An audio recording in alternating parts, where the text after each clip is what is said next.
नमः श्री गणेशाय नमः। ग्रंथ श्रीलीलामृत अध्याय 12। श्री गणेशाय नमः। ब्राह्मण क्षत्रिय वैश्य शूद्रवर्ण ब्रह्मचारी गृहस्थवान भ्रष्टवर्ण स्त्री बाल वृद्ध तरुण सर्वे शिवकीर्तन करावे। शिवस्मरण नावड्यान मात्र तो अत्यंत पवित्र तो लेजा वस्त्रलंकार जे विपरीत शृंगारिले त्याने भक्षिले जे घन्न जैसे पशु भक्षिती यथेष्ट तोरण तृण जैसे मयूरारंगे नयन तैसे नेत्र दयाजे वाल्मिक छिद्रवत कर्ण द्रुम शाखावत हस्तजनन त्याची जन्य व्यर्थधान होई जुनी वांधसाखली ज शुभजनावीना तो जावे समुद्रात बुडवण अथवा भस्म करावे वडवागना का सर्प डंक दयासी तरी श्रवणी थरावी आवडी जैसे पिपिले का गुळासन सोडी तर्ध तुटे परिन काढी मुख होते थुनी सर्वथा। श्री गणेशाय नमः। ध्याये नित्यं महेशं रजतगिरिनिभं चारुचन्द्रावतंसं रत्नाकल्पोज्ज्वलाङ्गं परशुमृगवराभीतिहस्तं प्रसन्नं पद्मासीनं समनस्तात् स्तुतमगणरव्याघ्रकृत्यं वसानं विश्वान्द्यं विश्ववन्द्यं निखिलभयहरं पञ्चवक्त्रं त्रिनेत्रम् असेकर्म योगी असे ध्यान योगी स्वयं पूर्णतो ज्ञान योगी विरागी पूजित स नित्य श्री बालचंद्र नमस्कार श्री सद्गुरु रामचंद्र। बुद्धिदाता भालचंद्र गजानन पूर्णवादाचार्य परम पूजनीय डॉक्टर रामचंद्र महाराज पूर्णवाद वर्धिष्णु परम पूजनीय सद्गुरुनाथ विष्णु महाराज सदी सौभाग्यवती मनकर्णिका माता सदी सौभाग्यवती विमल माता इथल्या या देवालयाचे अधिष्ठात्री देवता विठ्ठल रुक्मिणी आदरणीय गुणेदादा आदरणीय प्रज्ञावंत डॉक्टर लक्ष्मीकांत दादा मोक्षश्री विभूताई त्याचप्रमाणे ज्यांच्या पुण्याईनं मला ही अभ्यासाची व तेही या पितृपक्षात सारख्या पवित्र महिन्यामध्ये शिवलीलामृताच्या अभ्यासाची मला संधी मिळाली व हे त्यांचं ऋणी मी कायम राहू इच्छितो ते माझे वडील तीर्थरूप कैलासवासी अण्णा व माझे पुराणाचे गुरु वेदमूर्ती विनायक बुवा बाबरेकर गुरुजी यांच्या चरणी नतमस्तक होऊन मी आज अध्याय 12वा व अध्याय 13वा याच्या निरूपणास सुरुवात करत आहे, याच्या अभ्यासास सुरुवात करत आहे। आता 2 दिवस राहिलेत, तदनंतर परवा दिवशीपासून अमावस्येला सुरुवात होती। त्यामुळे आज या 2 अध्यायांचा अभ्यास आणि उद्या राहिलेल्या 2 अध्यायांचा अभ्यास आपण करणार आहोत। कालपर्यंत आपण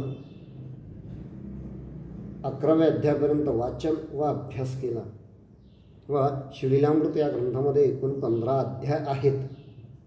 2 दिवस राहिलेले असल्या कारणाने आज 2 अध्याय आणि उद्या 2 अध्याय, उद्या आपली समाप्ती होणार आहे। तर शिवलीलामृताचा 12वा अध्याय सुरुवातीला श्रीधर स्वामी हे या शिवकथेबद्दल या शिवनामाबद्दल अत्यंत सुंदर असं ते विवचन करतात की शिवनामाचा महिमा कोणी घ्यावा, कोणी शिवनाम भजावा, कोणी शिवाला भजावा, तर 4ही वर्णाचे म्हणजे ब्राह्मण क्षत्रिय वैश्य आणि शूद्र त्याचप्रमाणे ब्रह्मचारी गृहस्थ वानप्रस्थाश्रम त्याचप्रमाणे स्त्री बाल तरुण वृद्ध या सर्वांनी आवडीनं शिवकीर्तन करावं। तदनंतर नुसत्या शिवनामाने सुद्धा आपलं सर्व दुःख सर्व दैन्य सर्व आपलं जे काही पूर्वसुकृतातलं जे पाप आहे ते सर्व भस्म होऊन जातं।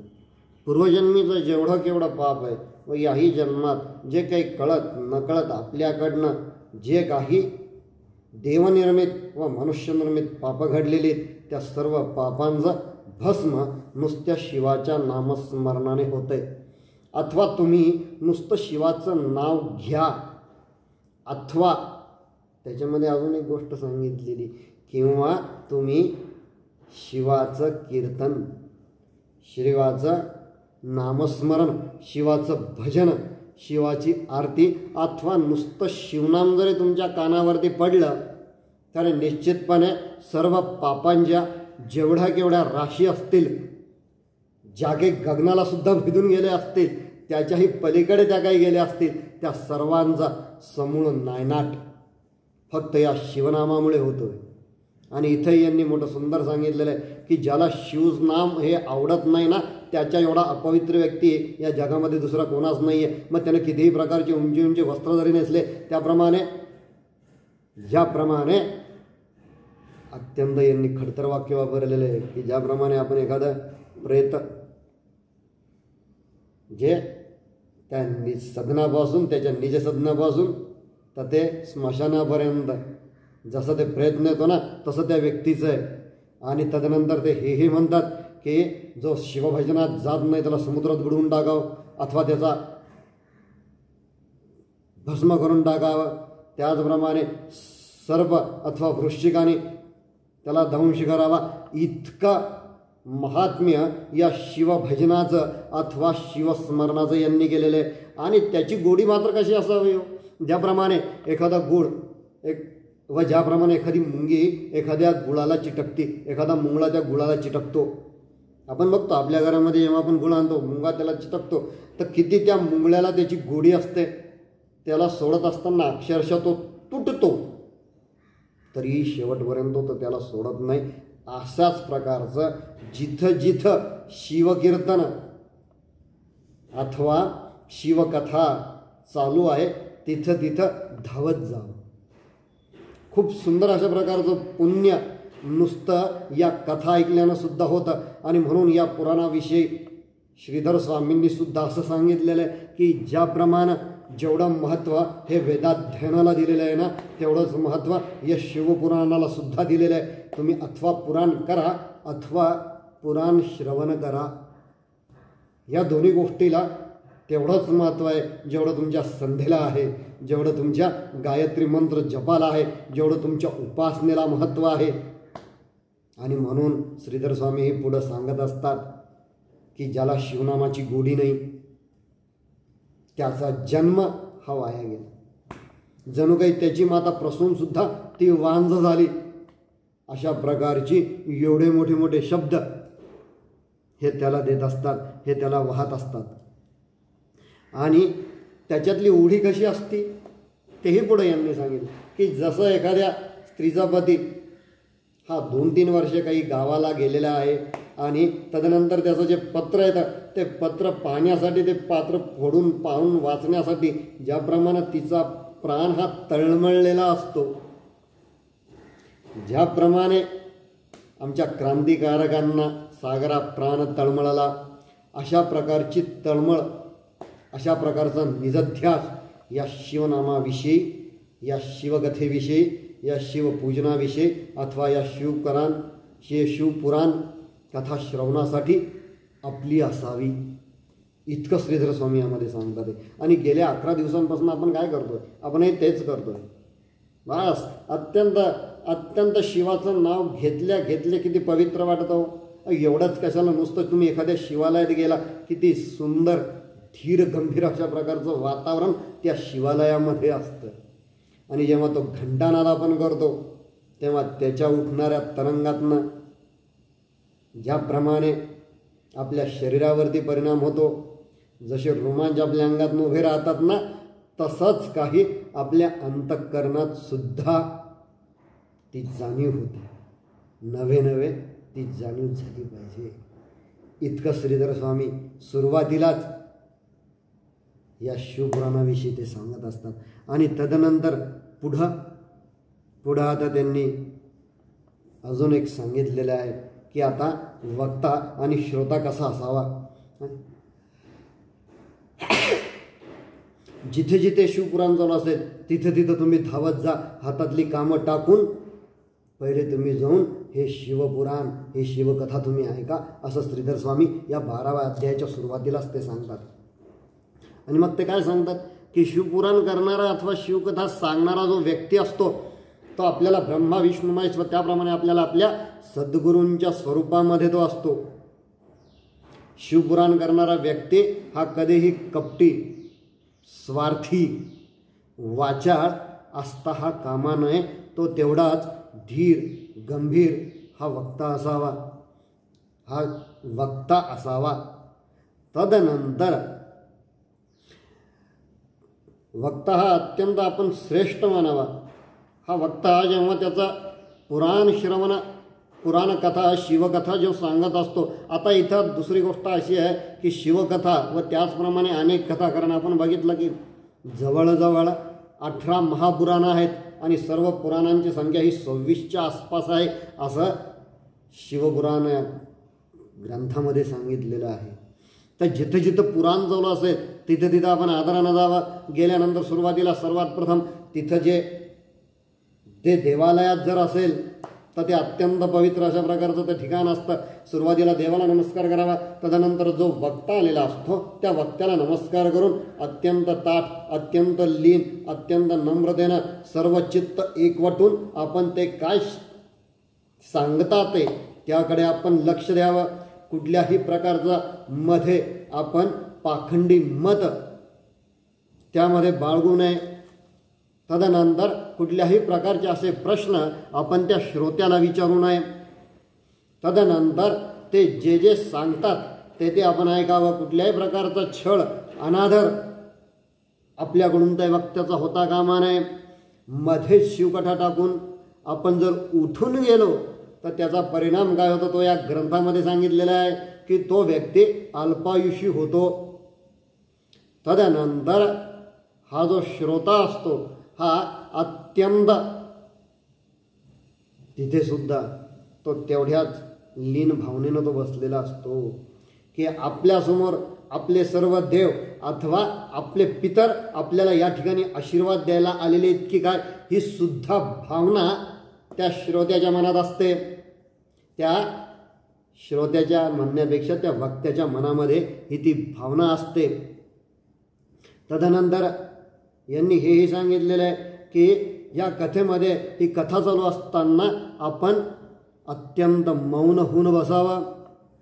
तदनंतर वस्त्र अलंकार धन देऊन तो जो वक्ता आलेला असतो त्याला आपण त्याची संभावना करावी. आपण त्याला ज्याप्रमाणे आपण त्याला रत्न देतो. आता इथं दानाबद्दल सुद्धा त्यांनी अत्यंत सुंदर असं वचन श्रीधर स्वामींनी केलेलं आहे. ज्याप्रमाणे आपण त्याला उत्तम उत्तम अशा प्रकारचे अलंकार देतो, उत्तम उत्तम प्रकारचे नेत्र देतो, त्याच रत्न देतो, उत्तम उत्तम अशा प्रकारचे आपण जेव्हा त्याला रत्न देतो त्याचप्रमाणे आपले डोळे हे शुद्ध होत चालतात. तदनंतर समजा त्या व्यक्तीची त्या वक्त्याची जर आपण षोडशोपचारे पूजा केली तर साक्षात उमावर आपल्यावरती प्रसन्न होतात. जेवढं दान आपण त्यांना करतो तेवढंच ते शतकोटीनं भगवान उमा महेश हे आपल्याला परत करत असतात. तदनंतर या पुराण श्रवणाला बसताना कधीही डोक्यामध्ये पगडी घालून बसू नये. अजिबात तशी पगडी घालून बसू नये.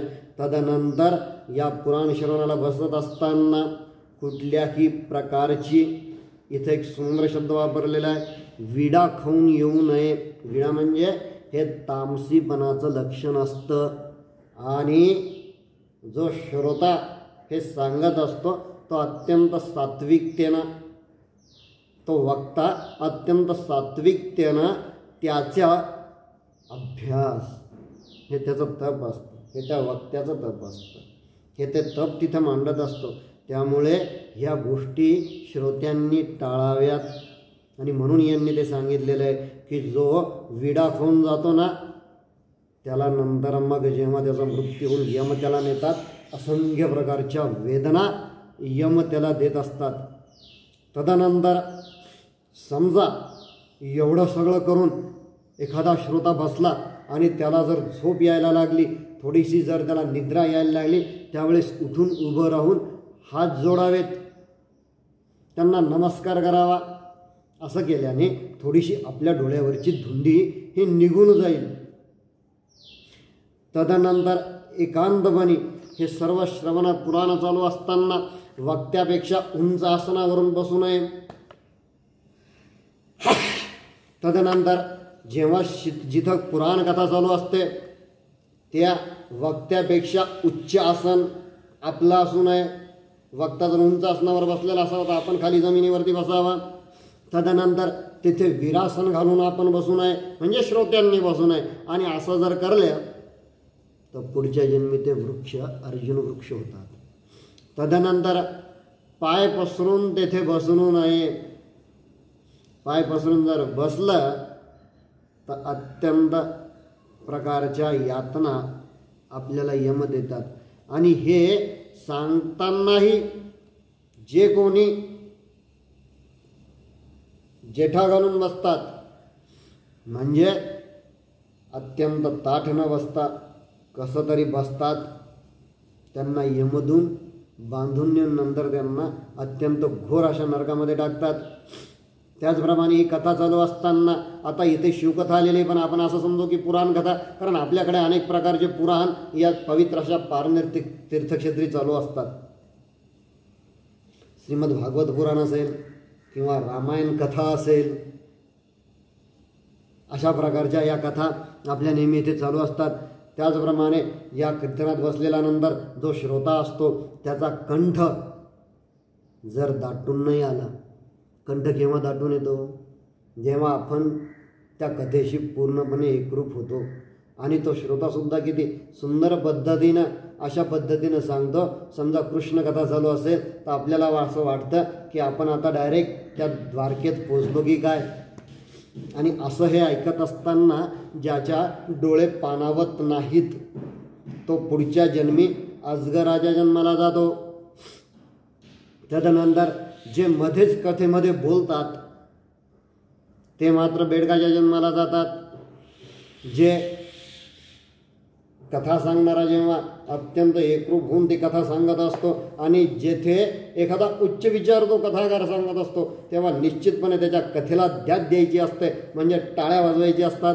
आणि जो वक्ता हे सांगत असताना जो श्रोता टाळी वाजवत नाही तो संसारामध्ये कष्ट भोगतो. त्याचप्रमाणे हे शिवकीर्तन याची जी हिंसाळ करतात ते पुढच्या जन्मी अल्पायुषी होतात. तदनंतर त्या वक्त्याला त्या श्रोत्याला जे नाना प्रकारचे दुरुत्तरं देतात ते सरड्याच्या जन्माला जातात. तदनंतर ज्यांना बोलून सुद्धा जे येत नाही ते पुढे लांडग्याच्या जन्माला जातात. आणि अशा प्रकारचं सगळं हे त्यांनी सांगितलेलं असताना हे सर्व पुराण महात्म्य त्यांनी इथे सांगितलेलं आहे की तो श्रोता कसा असावा, तो वक्ताही कसा असावा. आणि आपलं पारनेर हे तीर्थक्षेत्र असं आहे की जेथे अनेक उच्च अशा प्रकार विचारांचे वक्ते आपण इथे नेहमी आलेले बघतो.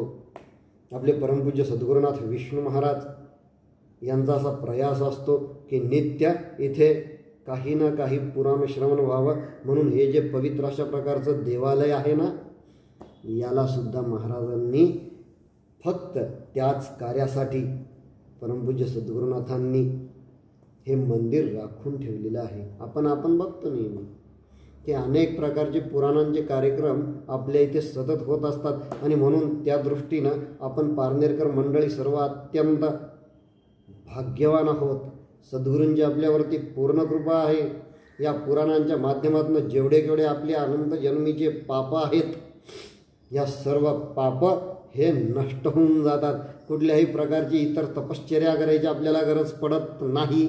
एवढं मोठं महात्म्य श्रीधर स्वामींनी या पुराणाचं या कथेमध्ये सांगितलेलं आहे.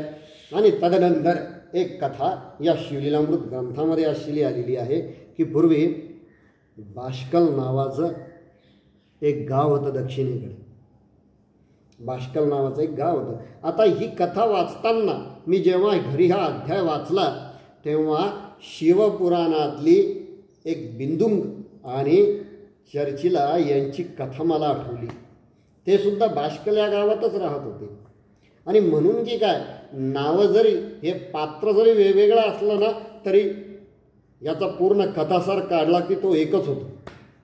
आणि अत्यंत सुंदर ही कथा आलेली आहे. आणि म्हणून आपण आता या माध्यमातून शिवलीलामृताच्या माध्यमातून ही कथा बघू की पूर्वी दक्षिणेकडे भास्कल नावाचं एक गाव होतं. ह्या गावामध्ये सर्व जाती धर्माचे स्त्री पुरुष राहत होते. त्याचप्रमाणे वेद आणि शास्त्र अशाही प्रकारचे काही सज्जन सद्गुणी त्याचप्रमाणे विद्वान असलेले असेही काही धर्माच्या नियमाप्रमाणे आचरण करणारे असे काही ब्राह्मण या गावामध्ये राहत होते. सर्व जाती धर्माचे लोक राहत होते.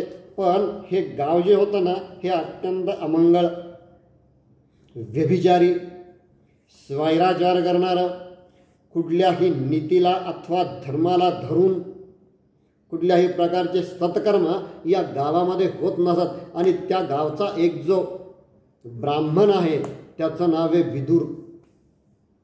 हा ब्राह्मण हा फक्त नुसता जन्माला आला म्हणून ब्राह्मण होता. बाकी कुठल्याही प्रकारचं वेदाध्ययन बाजूलाच जाऊ द्या, अहो देवदर्शनसुद्धा बाजूला जाऊ द्या, कधी स्वतः या व्यक्तीनं संध्याही गेलेली नाही, कधी गायत्री मंत्राचा जपसुद्धा या व्यक्तीनं गेलेला नव्हता. आणि जसं जसं हा भर तारुण्यात आला, आता घरतीदेयाच्या घरचे सगळे विद्वान होते, ते वेदशास्त्र संपन्न होते, ते दशग्रंथी होते, पण याला तशी कधी बुद्धीसुद्धा झालेली नव्हती. आणि जसा हा तरुण वयात आला अनेक प्रकारचे नाद, ज्याला आपण नाद हा शब्द वापरला तरी तोही कमी पडेल इतका हा वाया गेलेला होता. मग घरच्यांना असं वाटलं, आता प्रत्येकाच्या घरच्याला असं वाटतं की लग्न करून द्या म्हणजे तरी हा सुधरेल. झालं, त्याचं लग्न करण्यात आलं. अत्यंत रूपवान, अत्यंत गुणी, अत्यंत सालास अशा घरची एक मुलगी शोधून आणली. तिचं नाव होतं बहुला. हिच्याशी असा विवाह करून दिला. दोघांचा सुरुवातीचा प्रपंच, सुरुवातीचा म्हणजे काय हो, किती फार तर फार महिना 2 महिने या दोघांच्या आनंदात गेले असतील. पण जसं जसं तिला आपल्या नवऱ्यामध्ये काय गुण आहे, आपल्या नवऱ्याचं पातळी कशी आहे हे जसं जसं तिला कळायला लागलं तसं तसं मात्र या दोघांमध्ये खटके उडायला लागले. तिनं अनेक प्रकारे, नाना प्रकारे तिनं याला समजून सांगितलं. ती बिचारी अत्यंत सत्वशील, सद्गुणी अशा प्रकारची ती होती.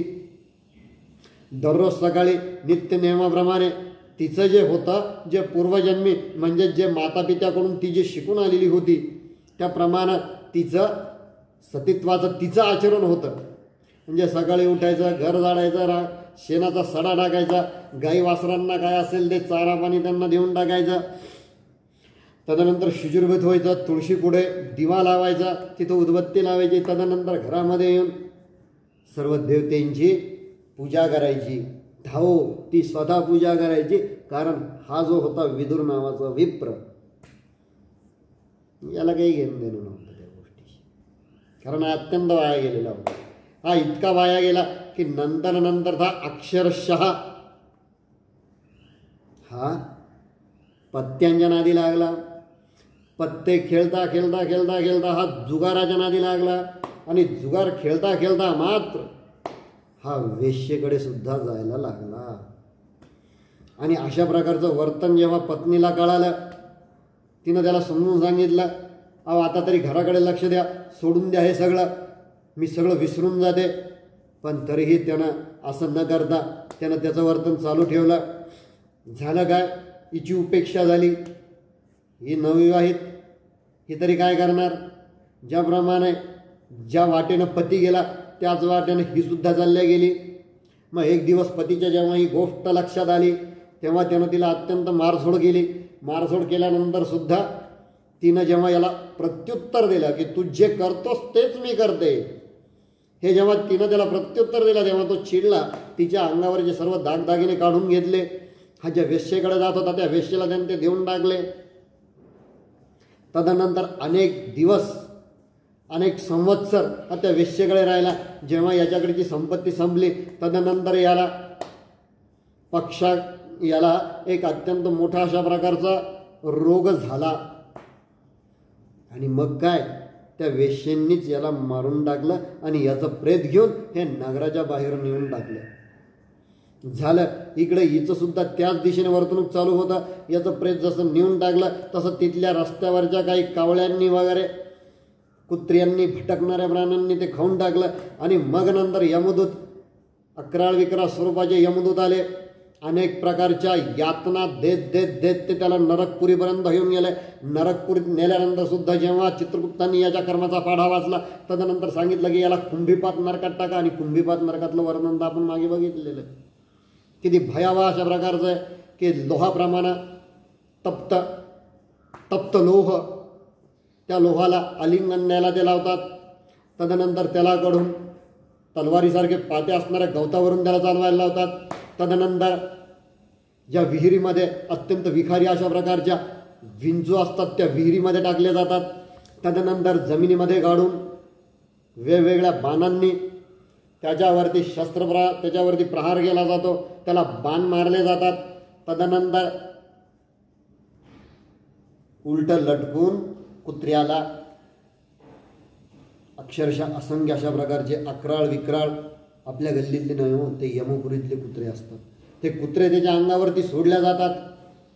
तदनंतर तप्त लोह असलेलं ते द्रव्य त्याच्या अंगावरती टाकल्यात जातं.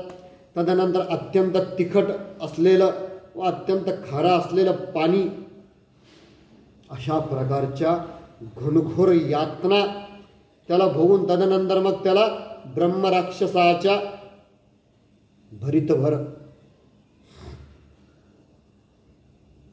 पिशाच्य योनीत त्याला टाकून दिले. झालं इकडे काय, कालांतराने ही जी बहुला होती हिला कालांतराने पुत्र झाला. पुत्र हळूहळू मोठा होत होता. आता नेमकी तो कोणाचा हे सुद्धा तिला आठवत नव्हतं. इथपर्यंत ती सुद्धा दुर्वर्तनी झालेली होती. आणि एक दिवस त्यांच्या गल्लीतनं काही जण गोकर्ण महाबळेश्वरसाठी तीर्थयात्रा निघाली. आज जसं आपल्याकडे पॅकेजेस येतात घरी बसल्यानंतर, चला इकडे अष्टविनायक, चला तिकडे, त्याप्रमाणे त्यांच्या गल्लीतले काही नगरजन जे होते हे गोकर्ण या तीर्थक्षेत्री चाललेले होते, गोकर्ण महाबळेश्वरसाठी. त्यावेळेस ही सुद्धा खांद्यावरती पताका व दिंडे घेऊन ही सुद्धा पुत्रासमवेत गोकर्ण महाबळेश्वरला निघाली. झालं मजल धर्मजल करता करता करता करता अत्यंत पवित्र अशा गोकर्ण महाबळेश्वरच्या ठिकाणी ती येऊन थांबली. ती जिथं थांबली ते एक सुंदर अशा प्रकारचं शिवालय होतं. आणि नेमकी तिथं शिवपुराण महाकथा चालू होती. आणि त्या दिवशी त्या कथाकारांनी सुंदर अशा प्रकारचं मनुष्यदेहाचं, त्याच्या सद्वर्तनाचं, त्याचा दुर्जनवर्तनाचं, तदनंतर येणाऱ्या सुखाचं अथवा दुःखाचं, तदनंतर यमपुरीचं, हे अशा प्रकारचं वर्णन त्या कथाकारांनी त्यांच्या कथेमध्ये केलं. ते सर्व हिनं श्रवण केलं. आणि ते सर्व श्रवण केल्यानंतर हिच्यासुद्धा डोळ्यातून गंगा यमुना व्हायला लागल्या. तिला कळालं की आपल्याकडून झाली ती अत्यंत चूक झाली. आपला जन्म हा इतक्या दिवस, इतक्या वर्षापर्यंत, आजच्या क्षणापर्यंत वाया गेला. ती तिथं बसली. सर्वजणांनी कथा ऐकली. सर्वजण निघून गेले. ही पळत गेली. त्या पुराणिक बुवांजीनं पाय धरले, त्यांना शरण गेली आणि सर्व इतिवृत्तांत त्यांना सांगितला. त्यांनी सांगितलं, बाळा तू कुठल्याही प्रकारची काळजी करू नको, तू मला पुत्रीव्रत आहेस, पुत्रीव्रत तू आहेस मला, तू इथं राहा, ही सर्व शिवकथा तू ऐक. तदनंतर माझं कार्यभाग झाला की मी इथनं जाणार आहे. तदनंतर या शिवालयामध्ये तू राहा, या भगवान शिवाची नित्य सेवा कर आणि त्याच्या सेवेने तुझं पूर्ण आयुष्य बदलून जाईल. तुझं जेवढं पापकर्म झालेलं होतं ना हे सर्व नष्ट होऊन जाईल. ते इथंच नष्ट होईल. झालं नित्यनियम सुरू झाला. पुन्हा हिला पित्याच्या घरचं जसं आचरण होतं तसं आठवायला लागलं. सकाळी उठायचं, झाडझूड करायची अंधारात उठून, तदनंतर शेणाचा सडा टाकायचा, तदनंतर सुंदर अशा प्रकारचं स्नान करून शुभ्र वस्त्र नेसून, धोत वस्त्र नेसून तुळशीची पूजा करायची. त्याच्यापुढे दिवा लावायचा, तुळशीला प्रदक्षिणा घालायची, तदनंतर घरामध्ये जायचं. त्याचप्रमाणे ही त्या शिवालयात यायची, ही सुद्धा तिथं शिवपूजन करायची, अंगाला भस्म लावायची, सुंदर अशा प्रकारचं गंध ती लावायची. आणि असं करता करता करता करता अनेक दिवसांमागून दिवस, मासांमागून मास, संवत्सरामागून संवत्सर हे उलटत गेले. आणि तदनंतर जेव्हा ही गतप्राण झाली, तदनंतर दिव्य अशा प्रकारचं विमान आलं आणि त्या विमानात बसून ही शिवलोकी गेली. ही जशी शिवलोकी गेली तसं त्या भगवान शिवाला आणि माता पार्वतीला बघून तिला अत्यंत आनंद झाला. तिनं सुरुवातीला त्यांना नमस्कार केला आणि मग शिवानी सांगितलं की उद्यापासून तू मातेच्या सेवेत जा. झालं. दुसऱ्या दिवशीपासून मातेची सेवा करायला हिनं सुरुवात केली. माता सकाळपासून, आता ते कैलास पर्वत, तिथं कशाची सकाळ आणि कशाचं रात्र, त्यांच्या सर्व पूजेची तयारी करणं, त्यांच्या नित्य नियम त्यांचे जे असतील मातांचे त्याच्याकडे चोख बारकाईनं लक्ष देणं, असं करता करता काही दिवस झाले. आणि एक दिवस मग मात्र या बहुलानं हळूच तिची जी अर्जी होती, तिच्या मनातलं जे एक दुःख होतं ते मातेला सांगितलं. आणि तिनं असं सांगितलं की माझे पती जे आहेत त्यांचं नाव विदुर, विप्र असूनसुद्धा अत्यंत हीन आणि नीचकृत्य या व्यक्तीनं आयुष्यभर केलेले आहे. पण तो आता कुठल्या योनीत आहे मला हे माहीत नाही. 100% ते कुठल्या तरी पिशाची योनीत किंवा कुठल्या तरी नरकात ते पडले असतील. माझी एकच प्रार्थना आहे, फक्त तुम्ही त्यांचा माते उद्धार करा. तुम्हाला जर माझी सेवा आवडली असेल ना तर तुम्ही त्यांचा उद्धार करा. हे फक्त भारत देशात होऊ शकतं, हे फक्त हिंदुस्थानात होऊ शकतं, हे फक्त या आपल्या आर्यावर्तातच होऊ शकतं की मेल्यानंतर सुद्धा, म्हणजे ती शिवलोकी गेली तरी तिनं पतीला सोडलं का? नाही सोडलं. मग सतीनं काय केलं, मग त्या पार्वती मातेनं काय केलं की त्यांचा एक आवडता असलेला सेवक तुंबुरू याला बोलवलं आणि त्याला सांगितलं. त्या सांगण्याच्या पूर्वी मातेनं ध्यान लावलं. तो कुठे ते बघितलं, विंध्याचल पर्वतामध्ये तो अत्यंत एक पिशाच होऊन तो त्याचे कृत्य करत होता, जे त्या पिशाची योनीतल्या त्या पिशाच्याला शोभतील. म्हणजे घटकेत हसायचा, घटकेत रडायचा, अत्यंत अक्राळ विक्राळ असं त्याचं शरीर, अंगाला त्याने पूर्ण शेंदूर बांधलेला, शेंदूर लावलेला, तप्ताशिदेचे डोळे, मध्येच हसायचा, मध्येच रडायचा, मध्येच दात खायचा, मध्येच तो अंगावरचे केस उपटायचा, मध्येच हसायचा, मध्येच रडायचा, मध्येच उड्या मारायचा, मध्येच झाडाला उलटा लटकायचा. तो तहानलेला व्याकुळ असायचा, तो भुकेनं व्याकुळ असायचा, पण तरी त्याला कुठं पाणी मिळायचं नाही, कुठं अन्न मिळायचं नाही. त्यामुळे तो वेगवेगळ्या प्रकारचे चाळे तो करायचा. आणि मग तुमरूला मातेनं सांगितलं की तू उद्या हिला घेऊन त्या विंध्याचल पर्वतावरती जा आणि त्याला थोडी शिवकथा सांग. तदनंतर हा तुमरू स्वतः त्या बहुलाला घेऊन हे विमानात बसले आणि त्या विंध्याचल पर्वताच्या ठिकाणी आले. अत्यंत सुंदर अशा प्रकारची त्यांनी पर्णकुटी उभारली. समोर सुंदर अशा प्रकारचा यज्ञमंडप त्यांनी बांधला. सुंदर अशा प्रकारची आरास तिथे गेले, केळीचे खांब, आंब्याचे पानं वगैरे. त्यानंतर हिनंसुद्धा सुंदर अशा प्रकारचा तिथे शेणाचा सडा वगैरे टाकून ते जागा सुशोभित केली. आणि दुसऱ्या दिवशीपासून त्या तुमरून सकाळी याला बांधलं, या पिशाच्याला शिवमंत्रांनी त्याला बांधलं आणि त्याला बांधून एका झाडाला, समोरच्या झाडाला बांधून ठेवलं आणि त्याच्यासमोर शिव कथा यांनी सांगायला सुरुवात केली. आणि जशी जशी ही गोष्ट आजूबाजूच्या ऋषींना, मुनींना, जनांना, सर्वसामान्यांना जशी जशी कळाली तशी दुसऱ्या दिवशीपासून हे झुंबडच्या झुंबड. कोण सांगताय शिवकथा? साक्षात तुंबर, नारद दुंबर गर्दी गायन. आपल्याला माहिती, आपण ते ऐकलेले अनेक गीतांमधून. साक्षात तुमरू हे स्वतः शिवकथा सादर करतात. म्हटल्यानंतर किती भाग्यवान असतील होते लोक, किती पुण्यवान असतील. साक्षात तुमरूंच्या मुखातून शिवकथा ऐकायला मिळते. झुंडीच्या झुंडी जायला लागल्या तिथपर्यंत. आणि असं होत असताना एक दिवस तो अत्यंत, तो जो पिशाच्य होता त्याचं मनुष्यरूप झालं. मनुष्यरूप झाल्यानंतर हा तुमरू त्याच्याजवळ गेला, त्याच्या डोक्यावरती हात ठेवला आणि त्याला नमः शिवाय या पंचाक्षर मंत्राची त्याला दीक्षा दिली. आणि जशी त्याला दीक्षा दिली, जसं त्याच्या मुखातून हे नमः शिवाय मधून घेतलं तसं त्याचं रूपच पालटलं. अत्यंत सुंदर असा तो दिसायला लागला. आणि हे सर्व बघून सर्वांनी मिळून बोला सांब सदा शिव भगवान शिव पार्वती की जय असं म्हणून सर्वांनी शिव पार्वतीचा मोठमोठ्याने जयघोष केला. आणि त्यानंतर हे सर्व बसून त्या विमानात बसून हे शिवलोकी जाते झाले. अशा प्रकारची सुंदर अशी ही कथा इथे आलेली आहे. दुसरी एक कथा इथे आलेली आहे आणि ती म्हणजे भस्मासुराची. एक दिवस भगवान शिव हे कैलासावरती बसलेले होते. त्यांची एक नित्यनियमाची सवय होती की दररोज नवीन अशा प्रकारचं चिताभस्म भगवान शिव हे त्यांच्या दूतामार्फत मागवत आणि तदनंतर ते स्वतः अंगाला सर्व अंगाला ते चिताभस्म लावून घेत. आणि एक दिवस हे चिताभस्म लावत असताना एक खडा त्यांच्या हाताला लागला. त्यांनी तो असा घेतला आणि असा खाली टाकून दिला. जसा तो टाकला त्याच्यातून एक असुर उत्पन्न झाला. म्हणे मी कोण? म्हणे तू भस्मासूर. म्हणे मी काय करू? म्हणे माझी सेवा कर. म्हणे सेवा म्हणजे नेमकी काय करू? म्हणे मी सांगेल ते तू ऐक.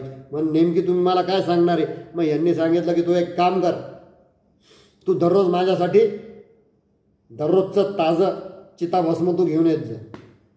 झालं, त्याला आनंद झाला. भगवान साक्षात शिव आपल्याला सांगतात आपली उत्पत्ती शिवापासून झालेली आहे. म्हणे मग मी कोण? म्हणे तू भस्मासूर. म्हणे माझं नाव काय? म्हणे भस्मासूर. ठीक आहे म्हणे, मग तुमच्या आज्ञेने मी उद्यापासून नक्की तुमचं निश्चितपणे काम करेल म्हणे. आणि मग झालं, दुसऱ्या दिवशीपासून हा जायला लागला. शिव तिथं स्नान करून यायच्या आत तिथं दररोजचं ताजं चिताभस्म आणून ठेवायला लागला. दिवसांपासून दिवस जात होते, संवत्सरामागून संवत्सर जात होते. भगवान शिव त्याच्यावरती खुश होत होता. ते मग एक दिवस त्यानं स्वतःचा अर्जी देवाजवळ मांडली की हे म्हणे देवा, संपूर्ण पृथ्वीवरती फक्त 4 लक्ष मनुष्य प्राणी आहे. आता ही त्यावेळेसची जनगणना होती बरं का. ही पुराणात आलेली, शिवपुराणात आलेली आहे. ही या कथेमध्ये आलेली आहे, शिवलीलामृत ग्रंथामध्ये सुद्धा आलेली आहे. आणि त्यांनी सांगितलं की पृथ्वीवर फक्त 4 लक्ष मनुष्यच आहेत राहिलेले आहेत म्हणे. दररोजचं ताजं तिथं भस्म मला कसं मिळेल? काहीतरी तुम्हीच व्यवस्था करा, काहीतरी तुम्हीच तुमच्या कृपेनं माझ्याला अशी शक्ती निर्माण करून द्या. म्हणे बोल, तुला कशी शक्ती पाहिजे? म्हणे मी ज्याच्या डोक्यावर हात ठेवल तो भस्म होईल. म्हणे तथास्तु. आणि यांनी जसं तथास्तु म्हटलं तसं इकडं पार्वती माता नुकत्या प्रवेशच करत होत्या. त्यांनी त्यांच्या कानावर ते शब्द पडले. हा भस्मासूर तिथून निघून गेला आणि पार्वतीने त्यांना सांगितलं की म्हणे स्वामी नाथ, तुम्ही हे काय केलं? म्हणे किती केला तरी तो असुर आहे. तुम्ही वर तर त्याला अत्यंत दिव्य दिलेला आहे म्हणे, पण तो असुर असल्या कारणाने, त्याच्या ठिकाणी सत्सद विवेक बुद्धी नसल्या कारणाने उद्या तो तुमच्याच मागे न लागू बोल. मातेने खबरदार करून दिली, आईनं सांगून दिलं अगोदरच. झालं, आता काय यांच्या डोक्यात हवा शिरली. समोर जे दिसल त्याच्या डोक्यात हात ठेवायचा, त्याचं भस्म करायचं, ताजं भस्म नेऊन द्यायचं. असं करता करता करता करता डोक्यात हवा शिरता शिरता एक दिवस त्याला असं वाटलं, तो तिथं पूजा करत असताना त्यानं माता पार्वतीला तिथं बघितलं. आणि याच्यामध्ये मनामध्ये याच्या वेगळेच विचार सुरू झाले. आणि त्यानं असं विचार केला, ही सुंदर, आता असुर असल्या कारणाने त्याच्या मनात तसे विचार येणं म्हणजे जास्त काही आपण त्याला आश्चर्य करण्याची गोष्ट नाही आहे. ही सुंदर तरुणी, ही सुंदर युवती, ही सुंदर ललना, ही सुंदर कामिनी ही आपल्याला प्राप्त व्हावी म्हणून आपण एक काम करू म्हणे, या योग्याच्या डोक्यावर हात ठेवून देऊ म्हणे. आणि असं म्हणत म्हणत म्हणत म्हणत हा पठ्ठ्या भगवान शंकरालाच तो जाऊन म्हणाला की म्हणे आता एक काम करतो म्हणे, तुमच्या डोक्यावरती हात ठेवून तुम्हाला भस्म करून टाकतो म्हणे. आणि असं म्हणता म्हणता भगवान शिव तिथून त्यांनी पलायन केलं भस्मासुरासमोर. मग झालं असं, भगवान शिव पुढे हे मागे, भगवान शिव पुढे हे मागे. आता आता हातात धरू धरू म्हणता म्हणता ते अजून तेवढेच पुढे, हा तिथंच. असं करता करता अनेक वर्ष गेली. हा लागा ओरडायचा, त्यांच्या मागे पडायचा, अरे थांब, अरे थांब. हा अत्यंत घाण अशा शब्दात निर्वचना करायची. अरे योग्या कुठं चालला? अरे संन्यासा, अरे जोग्या कुठं चालला? थांब, तुलाच भस्म करून टाकतो. असं करत असताना शिवाची ती अवस्था बघून इकडं पार्वती माते काळजीत पडल्या. मग पार्वती मातेने काय केलं, त्यांच्या भावाची म्हणजे विष्णूची त्यांनी स्तुती प्रारंभ केली. हे जगदुद्धारका, हे कमललोचना, अशा प्रकारची त्यांनी त्याची स्तुती केली. हे कमलोद्भवा, हे ब्रह्मविद्या, हे अनादि अनंता, हे कमललोचना, अशा प्रकारचे त्यांनी त्याची स्तुती केली. त्यांना प्रसन्न करून घेतलं आणि त्यांना सांगितलं की आता तुम्ही माझ्या पतीला वाचवा. ठीक आहे. मग विष्णूनं काय केलं, मोहिनीचं रूप धारण केलं आणि हे जिथपर्यंत पळत होते एका ठिकाणी त्या दोघांच्या मध्ये मोहिनी होऊन हे राहिले. हे त्याच्या समोर जाऊन उभे राहिले भगवान विष्णू. आणि जसं हे मोहिनी होऊन राहिले तसं जशी भस्मासुराची नजर त्याच्यावरती पडली, त्या मोहिनीवरती पडली, तसं इकडे भगवान शिवाने एका अत्यंत विशाल अशा वटवृक्षाचं रूप घेऊन झालं. आणि मग तिला बघून तर अक्षरशः तो सुद्धा कामातूर झाला. शेवटी असुरच कामातूरच होणार. मग हा कामातूर झाला. हा तिला अनेक प्रकारचे प्रश्न विचारू लागला. तू कोण आहेस, तू इथं कशासाठी आलेली आहेस. तिनं सांगितलं की मी एक नवतरुणी आहे आणि हे जे समोर विशाल अशा प्रकारचं वटवृक्ष दिसतोय ना म्हणे, हे आमची कुलदेवता आहे म्हणे. आणि माझा हा संकल्प आहे म्हणे की आजच्या दिवशी इथं येऊन याच्यासमोर गायन आणि नृत्य करायचं आणि याला प्रसन्न करून घ्यायचं. म्हणे मग प्रसन्न झाल्यावर काय होईल. म्हणे प्रसन्न झाल्यावरती तुम्हाला एखाद्या वीर पुरुषाची तो माझं लग्न लावून देईल, माझा विवाह करून देईल. आणि असं का म्हणे. ठीक आहे म्हणे. मग त्याला आवडतं का म्हणे हे सर्व. मग मी पण तुमच्यासमोर मी सुद्धा नृत्य करतो म्हणे. आणि असं म्हणता म्हणता त्या मोहिनीनं अत्यंत सुंदर अशा आवाजामध्ये, जिचा आवाज ऐकून कोकिळा काय गंधर्व सुद्धा स्तब्ध झाले. अत्यंत मधुर अशा सुस्वर अशा आवाजामध्ये त्या मोहिनीनं गायन चालू केलं. आणि गायन करता करता करता करता तिनं त्याला एक अट घातली. हे बघ म्हणे, आता तू माझं गाणं ऐकलंस म्हणे, आता माझ्यासारखा मी जसं नृत्य करेल, मी जसं पदन्यास करेल, मी जसं हस्तमुद्रा करेल, मी जसं नेत्रकटाक्ष मुद्रा करेल, त्याप्रमाणे तू करायची म्हणे. ठीक आहे म्हणे, मान्य म्हणे मला, मी सुद्धा तुमच्यासोबत नर्तन करतो म्हणे. आणि मग जेव्हा तुमची कुलदेवता प्रसन्न होईल ना, तेव्हा तुमच्या कुलदेवतेला सांगेल म्हणे की मी शंकराचा आवडता भक्त आहे, माझ्यासोबतच लग्न कर, विवाह कर म्हणून. हे बघून सर्व देवसुद्धा अचंबित झाले. आणि यार म्हणे असुर असून सुद्धा काय स्वार्थबुद्धी म्हणायची. झालं. यांनी नर्तन सुरू केलं, गायन जमलं, नर्तन सुरू केलं. वेगवेगळ्या प्रकारच्या मुद्रा, वेगवेगळ्या प्रकारच्या लय, वेगवेगळ्या प्रकारचे ताल तिनं धरणं चालू केले. आणि करता करता हळूहळू हळूहळू गती देत देत देत देत देत देत अत्यंत गतीनं जसे जशी ती करायला लागली तसं तसं हा सुद्धा त्याचप्रमाणे क्रिया करायला लागला. आणि एका समय त्या मोहिनीनं हळूच हात घेतला, स्वतःच्या डोक्यावरती ठेवला. त्याचप्रमाणे भस्मासुराने सुद्धा गेलं. नाचता नाचता हळूच स्वतःचा हात घेतला, स्वतःच्या डोक्यावरती ठेवला. आणि काय झालं, तोच भस्म झाला. शेवटी राहिलं ते फक्त मूठभर भस्म. अशी देवाची लीला आहे, अशी त्या देवाची, त्या भगवान शिवाची लीला आहे. आणि म्हणून आपल्या बाजूला, पारनेरच्या बाजूला जे गाव आहे, असं म्हणतात की त्या भाळवणी याच ठिकाणी भगवान शिव हे मोहिनीवरती भाळले, म्हणून भाळवणी अशा प्रकारची कथा मी ऐकलेली आहे. आणि तदनंतर त्या मोहिनीला बघून जे काही तेज भगवान शिवाचे, जे काही घर्मबिंदू खाली जमिनीवरती पडले, त्या तेजापासनं पुढं अष्टभैरवांची निर्मिती झाली. अशा प्रकारचा अत्यंत सुंदर, अत्यंत पवित्र अशा प्रकारचा हा ग्रंथ आहे, हा अध्याय आपण इथे संपवून पुढच्या कथेला आपण प्रारंभ करूया. पुढच्या कथेचं नाव आहे दक्षाची कथा व कार्तिक स्वामींचे जन्मवृत्त. झालं. आता दक्ष राजा हा जो होता, हा प्रजापती दक्ष, हा दक्षाच्या घरी एकदा दक्षाने भगवती देवीला प्रसन्न करून घेतलं.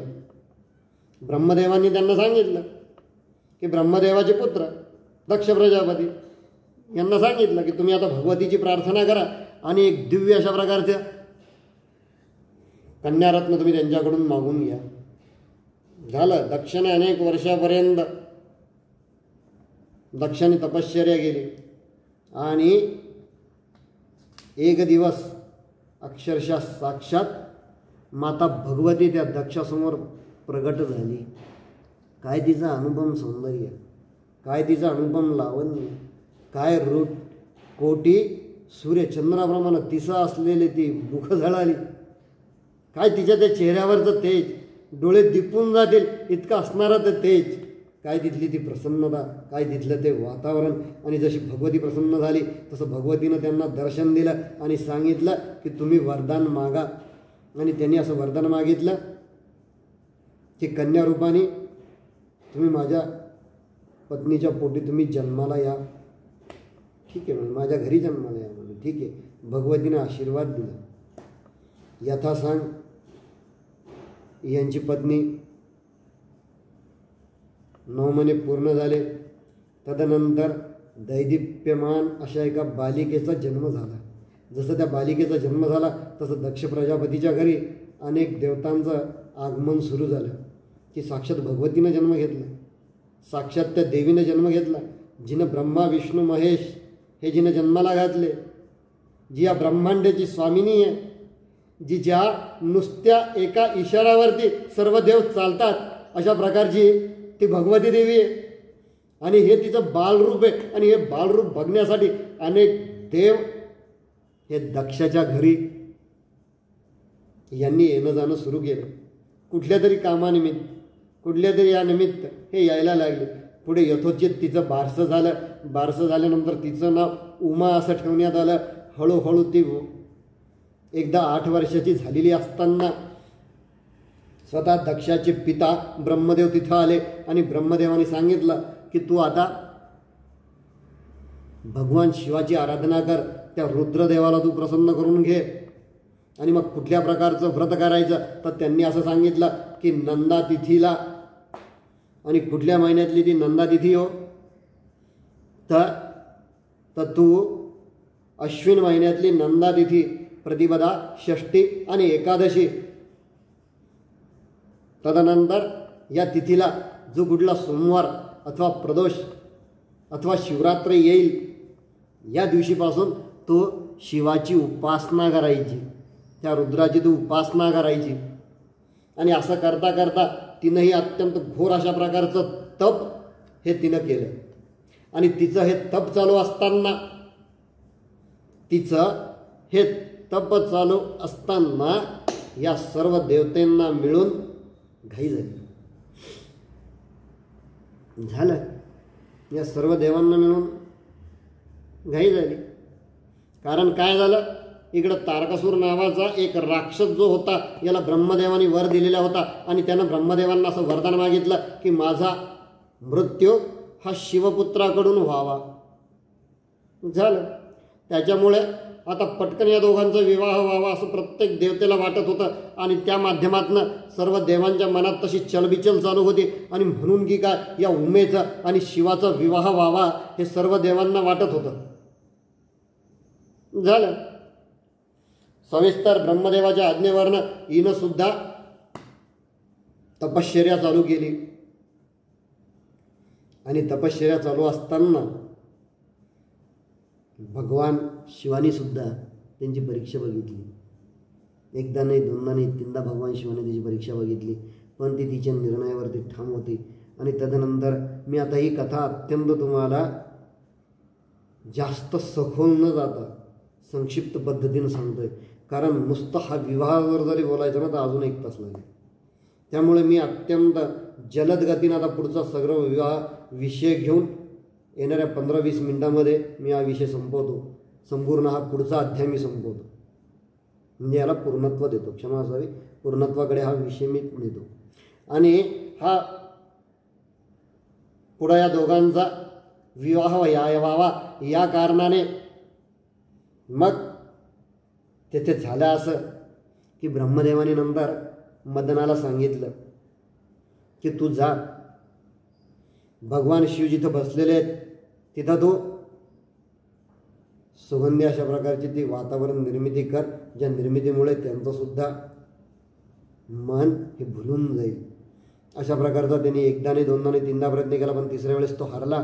त्यानंतर योग्य वेळ आल्यानंतर या दोघांचा विवाह संपन्न झाला, या उमेचा आणि शिवाचा झाला. या दोघांचा विवाह संपन्न झाला. ते विवाहाच्या वेळेस सुद्धा या दक्षच्या पत्नीनं अत्यंत भंडावून सोडलं की काय म्हणे, तू मागून मागून काय मागितलं म्हणे. देवांनी सुद्धा तिची परीक्षा बघितली, सर्व देवांनी तिची परीक्षा बघितली. भगवान शिवाच्या आज्ञेवरून सप्तऋषींनी जाऊन सुद्धा तिची परीक्षा बघितली. कोणाशी लग्न करतेस म्हणे, देवाने सोडून त्याच्यापेक्षा कितीतरी पटीनं आमचे विष्णू, आमचे इंद्र, आमचे इतर देव आहेत म्हणे. काय तू त्या शिवाच्या नादी लागली म्हणे. अंगावरती भस्म, व्याघ्रांबर, गजचर्म, गळ्यात नाग, नरमुंडांच्या माळा, कंठात विष आणि कमी काशीची राहिली. आणि एवढं सगळं न केलं तर माणूस काय करणार नाही, तांडव. ते तांडव सुद्धा करतात म्हणे. कशाला म्हणे, तो दुसऱ्या कोणाशी तरी, पण तरी तिने ऐकलं नाही. तिची तपश्चर्या तिने चालू ठेवली. यथावकाश तिचा आणि पुढं शिवाचा आणि त्या उमेचा विवाह झाला. तदनंतर ही कैलासावरती राहायला आली. कैलासावरती राहत असताना अनेक गुण्यागोविंदांना दिवस जात होते. एक दिवस तिच्या लहान्या भगिनीला आणि चंद्राला, म्हणजे चंद्राला आणि रोहिणीला अत्यंत नटून थटून जाताना हिनं बघितलं. हिनं तिच्या सेविकेला सांगितलं, जाऊन ये. तिच्या दोन सेविका होत्या, जया आणि विजया, पैकी एकीला त्याच्याकडे पाठवलं म्हणे, विचारू नये कुठं चालली. तेव्हा त्यांनी सांगितलं की आम्ही आमच्या सासूरवाडीला मी निघालो, तिथं अत्यंत मोठा यज्ञ आहे, दक्ष प्रजापती मोठा यज्ञ करणार आहेत, त्या यज्ञासाठी आम्हाला चाललो. तेव्हा पार्वतीला अत्यंत वाईट वाटलं की आपला पिता असून त्यानं आपल्याला बोलावलं नाही. थोडंसं वाईट वाटलं. पण तदनंतर ती पुन्हा भगवान शिवाकडे आली. भगवान शिवाला तिने प्रार्थना केली. भगवान शिवाने तिला सुद्धा सांगितलं की आपल्याला जिथे बोलावलं नाही तिथं आपण जाऊ नये, याच्यात शहाणपण मानावं. पण तरी तिनं ऐकलं नाही. म्हणून काय झालं, इकडं ह्या दोघांचा संवाद चालू असताना सुंदर अशा प्रकारचा एक सुस्वरध्वनी यांच्या कानावरती पडला. नारायण नारायण. भगवान नारद मुनी तिथं आले. नारद मुनींनी त्यांना सांगितलं की अगं तू काळजी कशाला करतेस म्हणे, माता पित्याच्या घरी जाण्यासाठी काय आमंत्रणाची गरज असती का म्हणे, ती तुझी आई वडील ना म्हणे, जा म्हणे तू, माही तू जावा अशी माझी इच्छा आहे म्हणे. भगवान शिव पुन्हा समाधीत पुन्हा लीन झाले.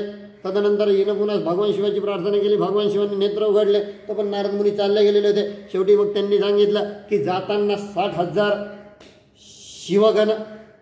आता आपल्याला माहिती शिवगण कोण आहेत, भूत प्रेत पिशाच शाकिनी डाकिनी काकिनी वगैरे हे सर्व शिवगण आहेत. जाताना 60,000 शिवगण घेऊन जा. आणि स्वतः नंदिकेश्वराला आज्ञा केली की मातेला सासूरवाडीला म्हणजे त्यांच्या माहेरी सोडू नये. आणि जाताना अत्यंत सालंकृत जा असा आदेश भगवान शिवानी सतीला दिला, त्या उमेला दिला. झालं. अत्यंत आनंदी झाली. अत्यंत सालंकृत होऊन त्या नंदिकेश्वरावरती बसल्या. माहेरी गेल्या. सुंदर अशा प्रकारचा तिथं ते परिसर होता. सुंदर अशा प्रकारच्या पानांनी, वेलींनी, फुलांनी तो नटलेला होता. वेदमंत्रांचे घोषच्या घोष चालू होते. अत्यंत वेदमंत्रांच्या त्या ज्वालाग्नीच्या माध्यमातून तो जो काही धूर तिथे झालेला होता, त्या धुरामुळं सगळं वातावरण धूरमय झालेलं होतं. तेवढ्या याच्यात ती त्या यज्ञवेदीजवळ गेली. यज्ञवेदीजवळ गेल्यानंतर तिनं पित्याला नमस्कार केला. पित्यानं तोंड फिरून घेतलं. शेवटी आईच ती आईच्या गळ्यात पडली. आईनं सुद्धा तिला हळदी कुंकू लावला, तिला गळ्याला लावून घेतलं. तिच्यासुद्धा डोळ्यातून नेत्रश्रा चालू झाल्या. तिनं नंतर मग तिच्या बहिणीकडे बघितलं. सगळ्या बहिणी येऊन तिला बिलगल्या. पण पित्यानं अजिबात त्यांना मान दिला नाही. तदनंतर बाजूला एकीकडे विष्णू बसलेले, एकीकडे ब्रह्मदेव बसलेले. आणि अचानक हिला जाणीव झाली की सर्व देवतांना बोलायला पण माझ्या पतीला बोलवलं नाही. म्हणून तिनं पित्याला जाब विचारला. पित्यानं तिला सडेतोडपणे हेच उत्तर दिलं की तो स्मशानात राहणारा, तो भनंग, तो जोगी, तो काय येणार, मी कशाला त्याला बोलू, अशा प्रकारचं त्यांनी सांगितलं. मग त्याच्यानंतर ही सती, ही उमा भगवान विष्णूकडे वळाली. आता इथे एक सुंदर कथा लिहिली बरं का. शिवमहापुराणामध्ये मोठा सुंदर तिचा उल्लेख आहे की भगवान विष्णूला कोणाच्या शापामुळे याचा विसर पडला. ती त्या विष्णूला सुद्धा बोलली की जेथे शिवाला मान नाही तुम्ही तिथं आलेच कसे? या जगाची उत्पत्ती कोणी केली तुम्हाला माहिती आहे? या यज्ञाला अर्थ कोणामुळे तुम्हाला माहिती आहे? हे जिथं शिवाचं नाव नाही तिथं हे सर्व व्यर्थ आहे हेही तुम्हाला माहिती. तुम्ही तर जाणता, जाऊ द्या. मग ती ब्रह्मदेवाकडे वळाली. तुम्ही तर सर्वात वयोवृद्ध, तुम्ही सर्वात जाणकार, पण तुम्हाला हे माहीत नाही का इथं शिव उल्लंघन होतं? हेही तुम्हाला माहीत नाही का? शिवलिंग उल्लंघन होत असताना सुद्धा तुम्ही इथं कसं थांबले? आणि मग जर माझ्या पतीला इथं मान नाही आहे तर आणि मी यांना अगोदरच वचन दिलं होतं आणि त्या भद्रावती देवीनं, त्या भद्रकाली देवीनं या दक्षाला वचन तेच दिलं होतं, मी तोपर्यंत या पृथ्वी तलावर राहील जोपर्यंत तुझ्याकडून माझी उपेक्षा होणार नाही. तिच्या जन्माच्या वेळेसच वचन दिलेलं होतं या भद्रकाली मातेने, या भगवती देवीने. झालं.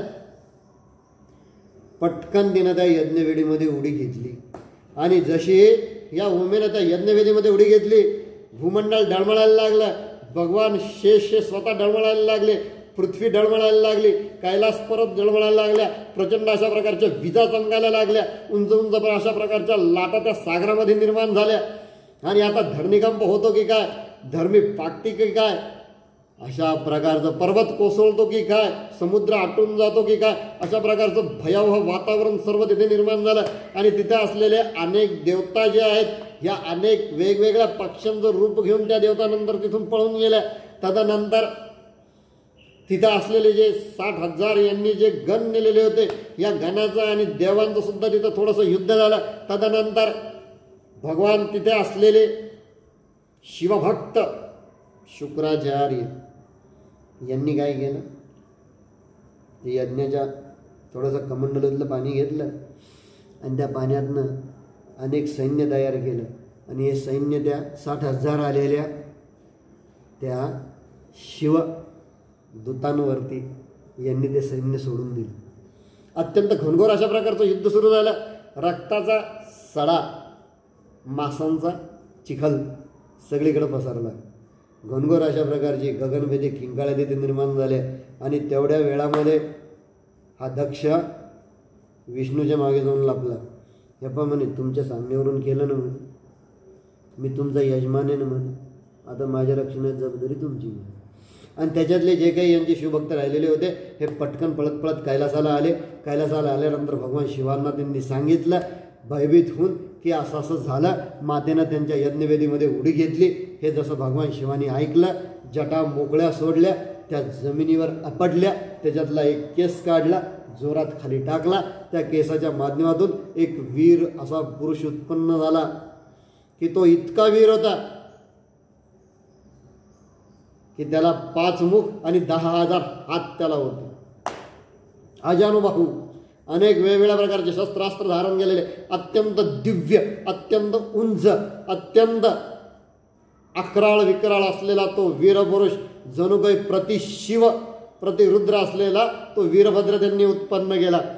आणि त्यांनी सांगितलं की दक्षिणा जो यज्ञ केलेला आहे तिथं जाऊन विध्वंस कर. अक्षरशः साक्षात मध्ये विष्णू ब्रह्मा हे जरी आले तरी त्यांना समजून जा, काही काळजी करू नको, पुढचं मी बघून घेतो. झालं. तो सुद्धा निघाला. एकटा निघाला का तो? नाही नाही नाही, तो एकटाने निघाला. त्यानं अष्टभैरव, अष्टकाली, अष्टमहाकाली या त्यानं सोबत घेतल्या. आणि 3,000 योजनं दूर, क्षमा जावी, 3 योजनं दूर इथपर्यंत त्याचा रथ होता. असंख्य प्रकारचे 10,000 सिंह आणि 10,000 वाघ त्याचा रथ ओढत होते. अत्यंत अक्राळ विक्राळ असलेलं त्याचं ते स्वरूप. आणि हे शिव गर्जना करत करत करत जिथं दक्षाचं हे झालं तिथपर्यंत हे गेले. झालं.